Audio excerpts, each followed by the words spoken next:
Bismillahirrahmanirrahim. Assalamualaikum warahmatullahi wabarakatuh. Waalaikumsalam warahmatullahi wabarakatuh. Wassalatu wassalamu ala rasulillah wa la hawla wa la quwwata illa billah. Asyhadu an la ilaha illallah wa asyhadu anna Muhammadar rasulullah. Allahumma shalli wa sallim wa barik ala sayyidina Muhammad wa ala ali sayyidina Muhammad. Qala Allah ta'ala fil Qur'anil Karim wa la taqfu ma laysa laka bihi 'ilm inna sam'a wal basara wal fu'ada kullu ulaika kana anhu mas'ula. Shadaqallahul azim wa sadaqa rasulun nabiyul karim wa nahnu ala zalika minasyahidin. Baik, Bapak Ibu hadirin semua yang hadir di tempat ini, kita akan menyampaikan satu materi tentang metode penyembelihan Islami. Terutama adik-adik Risma nih, tolong perhatikan ya, karena nanti kan berikutnya akan diserahkan ke Risma semua ya, pemotongannya apanya, kita nanti tinggal nonton aja ya. Baik, maksud dari pembelajaran ini yang pertama, kita paham konsep penyembelihan halal dalam Islam, dapat membedakan antara sembelihan yang halal dan yang tidak halal. Nah, di dalam surat Al-Maidah nanti dibaca sendiri ayatnya, yaitu Al-Maidah ayat 3, yang artinya diharamkan kepada kamu memakan bangkai. Nah, arti bangkai di sini adalah binatang yang disembelih tidak menyebut nama Allah atau mati bukan karena disembelih, dan darah jelas haram. Daging babi, binatang-binatang yang disembelih karena yang lain dari Allah, dan hewan yang mati tercekik, mati dipukul, yang mati jatuh dari tempat tinggi, mungkin hewannya lagi naik pesawat terus jatuh mati, nah itu nggak boleh dimakannya. Dan yang mati ditanduk, ini kalau di Garut ada adu perlombaan domba itu ya. Nah, begitu domba diadu, kalau ada yang satu mati kena tanduk, itu nggak boleh itu ya, karena matinya karena ditanduk. Yang mati dimakan binatang buas, kecuali yang sempat kamu sembelih dan yang disembelih atas, dan yang diharamkan lagi yang disembelih atas nama berhala. Kita agak cepat aja. Nah, hukum menyembelih itu sendiri wajib dilakukan kepada hewan yang statusnya halal, seperti kambing, kerbau, sapi, ayam, ya, onta dan lain sebagainya. Nah, hewan yang tidak disembelih begitu hukum Islam. Jadi walaupun hewan itu disembelih, dipotong, tapi tidak sesuai dengan tata cara Islam, maka dihukumi bangkai dan najis, tidak boleh dimakan. Nah, rukun penyembelih itu ada 4. Yang pertama penyembelihnya itu sendiri, kedua alat untuk menyembelih, 3 cara menyembelih, 4 binatang yang disembelih. Nah, syarat penyembelih yang pertama muslim. Jadi kalau bukan non muslim, kalau non muslim tidak sah. Berakal, jadi nggak boleh gila. Ada tukang sembelih gila, nggak ada ya. Niat sengaja menyembelih, jadi memang niatnya untuk menyembelih, bukan niatnya untuk main-main pisau ke hewan kemudian hewannya mati. Tidak sedang berihram, jadi saudara kita yang di tanah suci yang lagi berihram ini nggak boleh, ya nggak boleh menyembelih. Ya, tadi penyembelihnya. Yang kedua alat penyembelihnya boleh dari apa saja yang bisa ditajamkan dan bisa menyembelih hewan, ya, kecuali yang terbuat dari tulang, kuku dan gigi. Nah, inilah alat-alat penyembelihan. Ada pisau, ada sarung tangan, ada khonik atau sharpener, stick, apron atau celemek, scabbard atau tempat naruh pisau di pinggang, ada helm kalau kita biasanya pakai peci, ya, ada sepatu bot. Nah, di dalam hadis Muslim Rasulullah bersabda, sembelihlah dengan sesuatu yang dapat mengalirkan darah, sebutlah nama Allah lalu makanlah, kecuali dengan gigi dan kuku. Nah, ini dari sini jelas ya, bahwa alat penyembelihan itu boleh dari apa saja kecuali dari daging, gigi, kuku dan tulang, itu yang tidak boleh. Baik, penyembelihan itu sendiri definisinya adalah menyempurnakan kemandian secara syar'i, ya. Hewan yang disembelih harus berada dalam kendali kita dan harus putus 2 urat halqum dan urat minimal ya. Dan disunahkan memutus dua aliran darah, yaitu aliran darah vena dan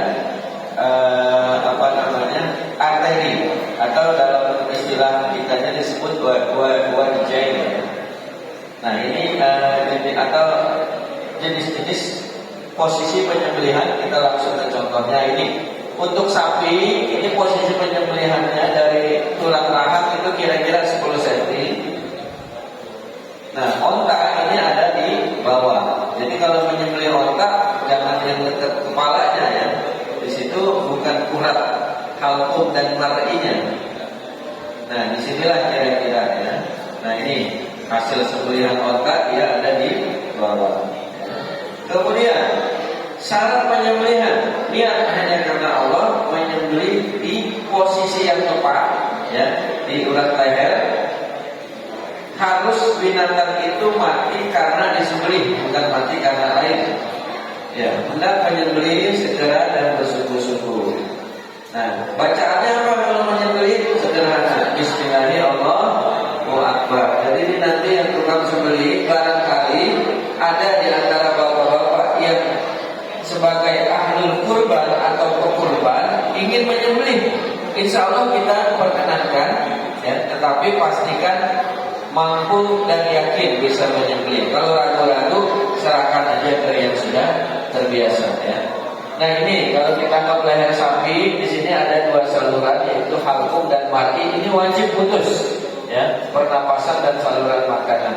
Dan juga ada pembuluh darah, arteri dan kapiler. Ini juga disunahkan putus keduanya. Tapi kalau tulang lehernya jangan sampai putus, itu makruh hukumnya. Nah, disinilah posisi penyembelihan. Nah, kemudian dari unsur hewan sembelihan, hewan itu harus berada di dalam kendali kita. Jadi kalau hewan itu masih ngamuk-ngamuk ya, itu belum boleh untuk dilakukan penyembelihan, karena khawatir tidak tepat pada posisi lehernya. Ya, hewan tersebut masih hidup ya. Jadi sebelum disembelih pastikan hewan itu masih hidup. Jangan hewan sudah mati terus disembelih, itu tetap bangkai namanya ya. Nah, di sini tadi dikatakan wajib memutus saluran pernapasan atau halqum dan mar'i atau saluran makanan. Nah, ini dimaksud hewan berada di bawah kendali kita, jadi ini bisa kita kendalikan. Kemudian ada hewan yang di luar kendali kita, misalkan ada hewan yang terperosok ke dalam lubang. Ini kalau didiemin bisa mati sendiri, sayang ya. Sementara hewannya hewan yang halal untuk dimakan, maka ini boleh kita semampu kita meraih mana yang bisa mengeluarkan darah sehingga nanti hewan ini bisa mati. Nah, itu diperbolehkan dalam kondisi darurat. Contoh yang berikutnya, ini hewan liar yang tidak di bawah kendali kita. Ini jangan langsung disembelih ya, tapi pastikan hewan itu bisa tertangkap dan bisa kita kendalikan.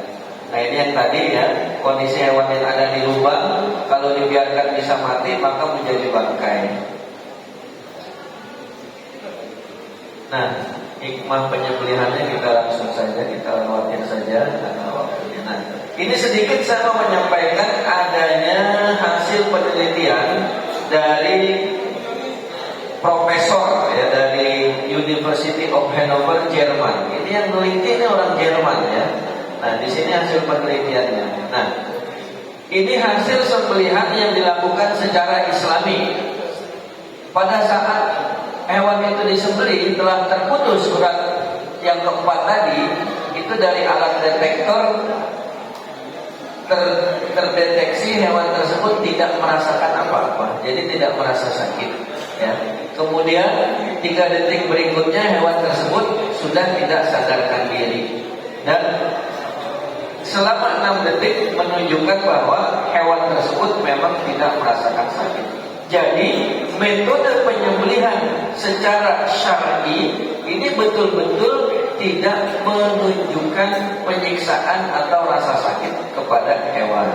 Nah, namun ada sekarang metode dipingsanin dulu. Jadi sebelum disembelih hewan itu disetrum dulu pakai alat, dipingsanin, namanya dicuning.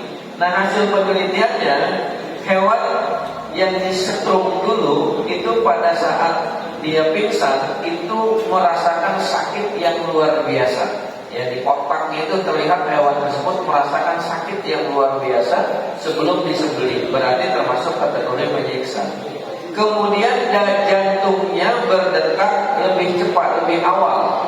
Jadi pada saat disembelih lehernya, darahnya tidak total memancar, mengeluarkan darah semua sehingga sebagian diserap ke dalam daging, maka kualitas dagingnya jadi kurang baik.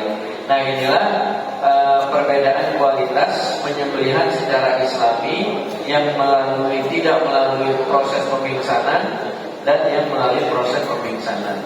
Nah, adapun perintah dari Rasulullah dalam hal menyembelih, ya di sini sesungguhnya Allah telah menetapkan perbuatan ihsan pada tiap-tiap sesuatu.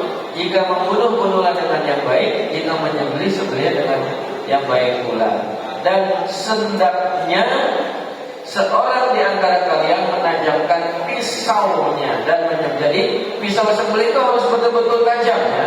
Jangan sampai nyiksa binatang. Nanti insya Allah ada videonya bisa kita saksikan. Nah, ini 5 prinsip bagaimana kita memperlakukan hewan sembelihan dengan baik, atau istilahnya keserawat, kesehatan dan kesejahteraan hewan. Hewan itu nggak boleh merasa lapar pada saat dia nunggu, ya. Kemudian hewan itu harus merasa nyaman. Jadi tempat dia kita pelihara sementara itu harus nyaman. Ya, jangan dia merasa stres dan lain sebagainya. Tidak boleh merasa sakit, ya, dan tidak boleh lapar. Jadi harus diberikan makanan dan minuman secukupnya. Kemudian tidak boleh berada di bawah tekanan. Jadi anak-anak nanti kalau sapinya di sini sudah sampai itu jangan terlalu ramai, ya, nonton sapinya nanti ini GR, jadi dia merasa stres.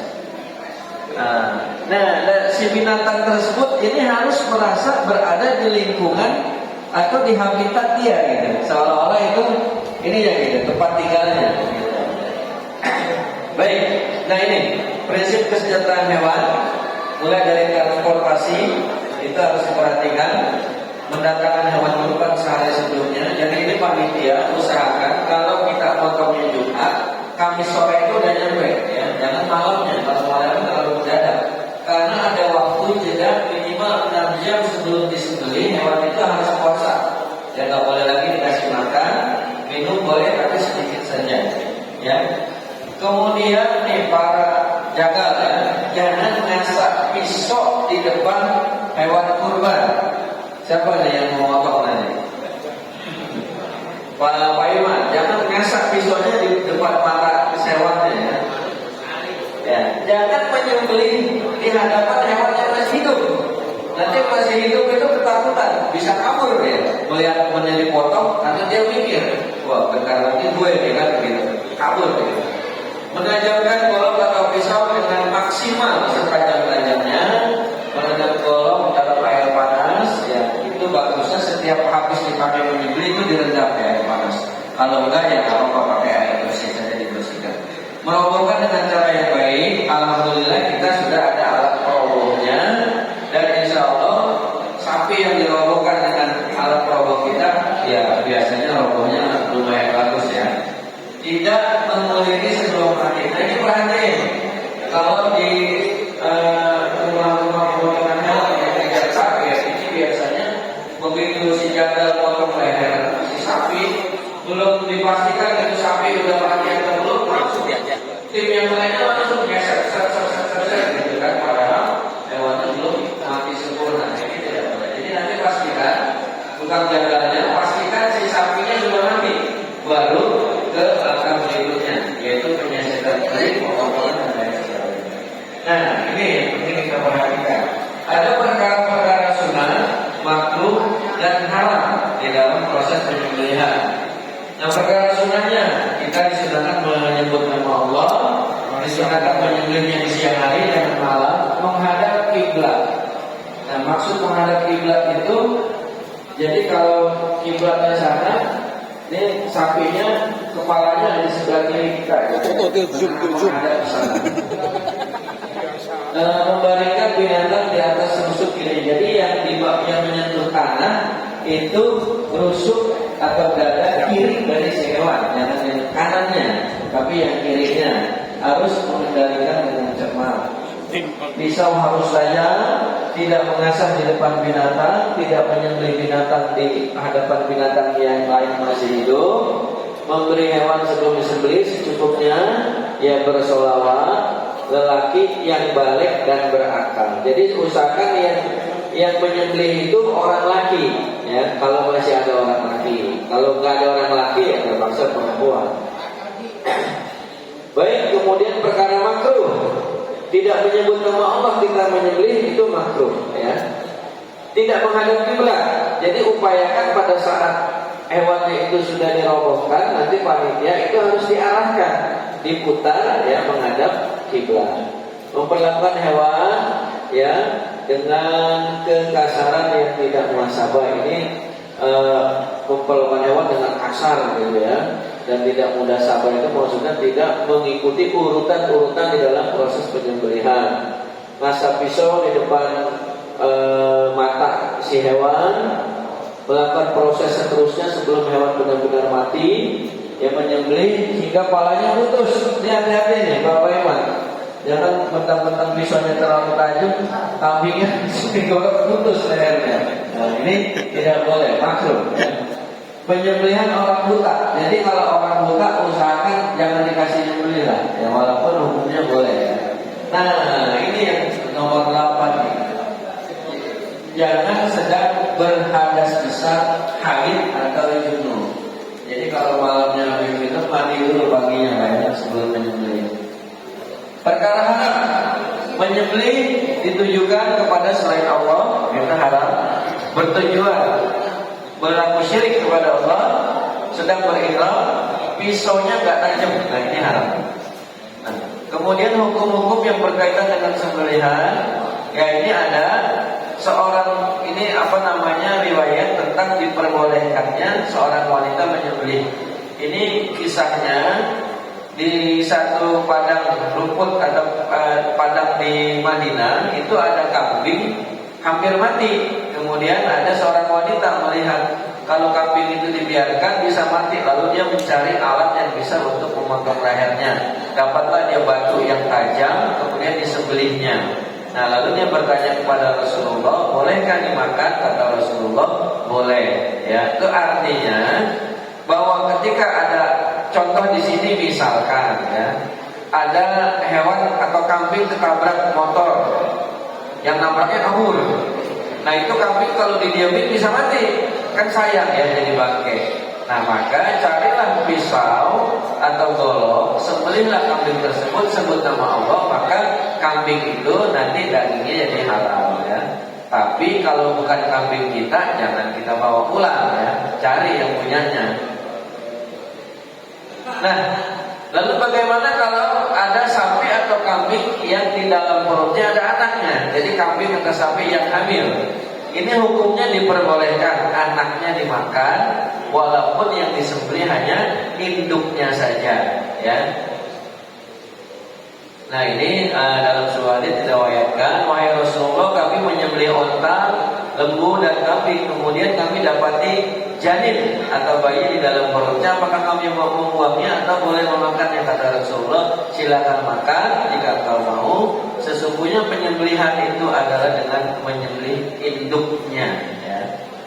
Nah ini fatwa MUI tentang stunning. Jadi memingsankan hewan sebelum disembelih itu hukumnya boleh, tetapi tadi hasil penelitiannya ternyata kurang bagus kualitas daging yang dihasilkan. Ya. Nah baik, kesimpulannya, sembelihan cara Islam adalah yang terbaik dan merupakan cara yang penuh penghormatan kepada hewan dan ihsan dalam penyembelihan.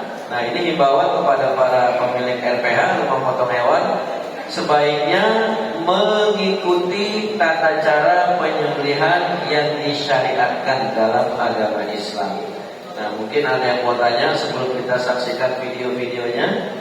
Kepada Pak Durahmin mungkin bisa tolong ditampilkan video-videonya. Bapak-bapak panitia ada mau nanya nggak? Silakan.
Iya, mungkin sambil menunggu tampilan video, kalau bisa tampil ya nanti ditampilkan, kalau enggak ya udah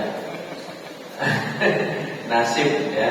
Kalau tidak ada yang mau dipertanyakan, mungkin bisa masuk ke, nah ini bisa ada, bisa.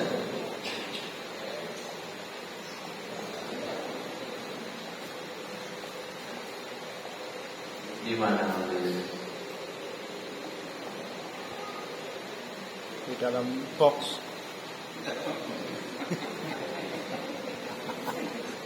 Oh putih.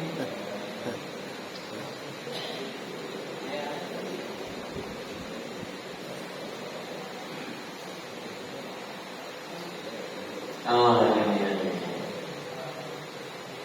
Nah, itu yang pertama.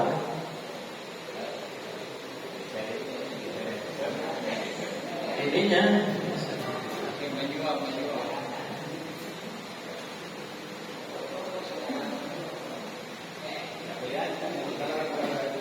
Kursor.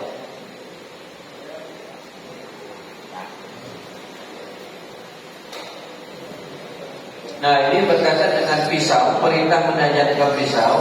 Cara mengetes ketajaman pisau kalau pakai kertas mulus ya, lancar, nah, kira-kira seperti itulah penajam. Nah, jangan sampai Nah ini juga perhatikan ya kondisi yang menyembelih ya. Ini dia nyembelih sapi, belum selesai disembelih sapinya ya, belum putus itu. Nah, ini akhirnya apa? Kasihan tuh sapinya itu belum terputus tuh. Nah ini kalau sampai mati haram sapinya. Nah ini karena pisau tidak tajam lihat. Aduh. Aduh. Ganti pisau. Ini menyiksa, ini haram ya hukumnya menyembelih seperti ini. Ini sapinya dari Banten. Aduh. Ganti. Ganti pisau, masuk ke Kupang juga.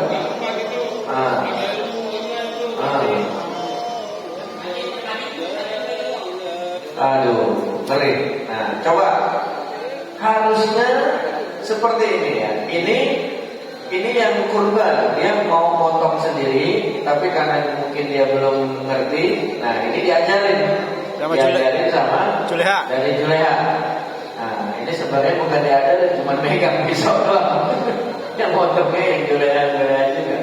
Nah, lihat ya.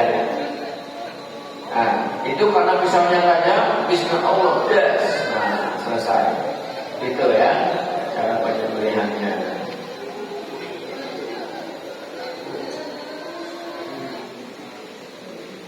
Habis, bukannya masih ada? Oh, oke.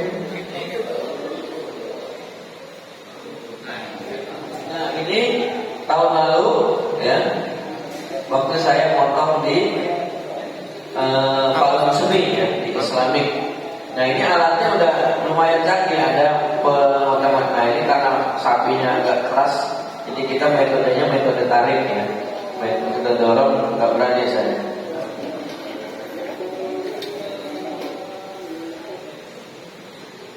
Nah ini juga tim Juleha. Oh ini jagalnya gemuk badannya. Kalau dia yang dipotong lumayan. Yes, ya. Jadi harus kayak gitu nih kalau motong.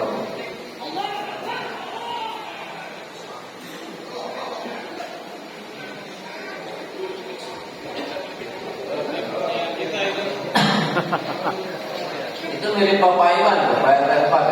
Tuh habis dibeli dicuci pisaunya ya. Kalau nggak ada air panas ya nggak apa-apa, pakai air biasa aja, tapi nanti dibersihkan.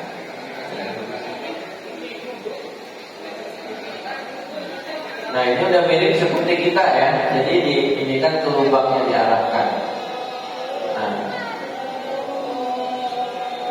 Nah ini sistem tarik ya dari bawah, pastikan ya. Walaupun agak keras awalnya, tapi setelah terpotong Des. Nah, ini kan nggak ada 2 detik ya. Ketika keempat uratnya sudah terpotong, ini sapi nggak merasakan apa-apa, nggak merasakan sakit. Adapun hentakan-hentakan itu hanya kontraksi otot yang memang masih tersisa tenaga-tenaga. Bahkan pernah ada kan daging udah dipotong aja, udah di dapur mau dimasak masih bergerak-gerak ya. Itu lele. iya. Nah ini pisau. Wah ini terus diulang-ulang.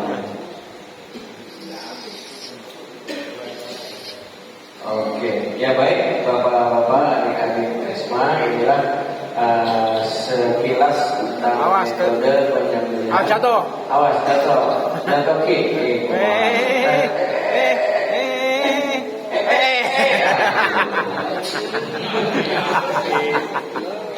Ini foto yang bisa. Waduh, ini pisau siapa ini? Aduh. Otak. Ini sapinya punya ilmu rawa robek.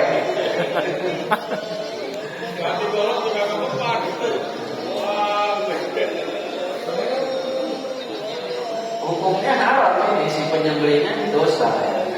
Nah nanti ketika sapinya belum terputus keempat uratnya tadi, tapi dia sudah mati karena kehabisan darah, maka hak sapinya itu bangkai statusnya.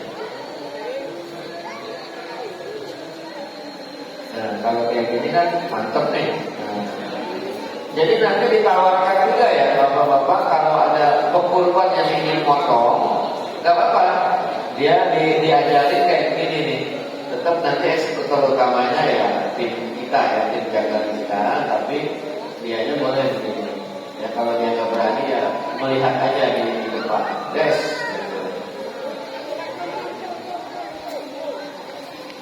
Mungkin cukup ya untuk presentasi tentang tata cara penyembelihan secara Islami.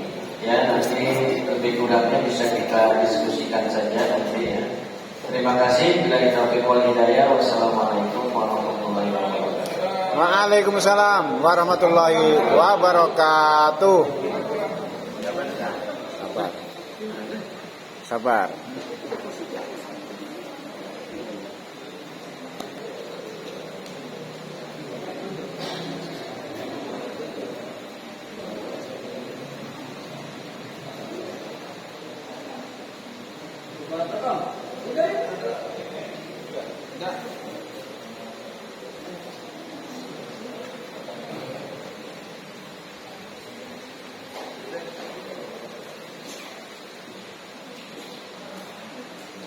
Demikian tadi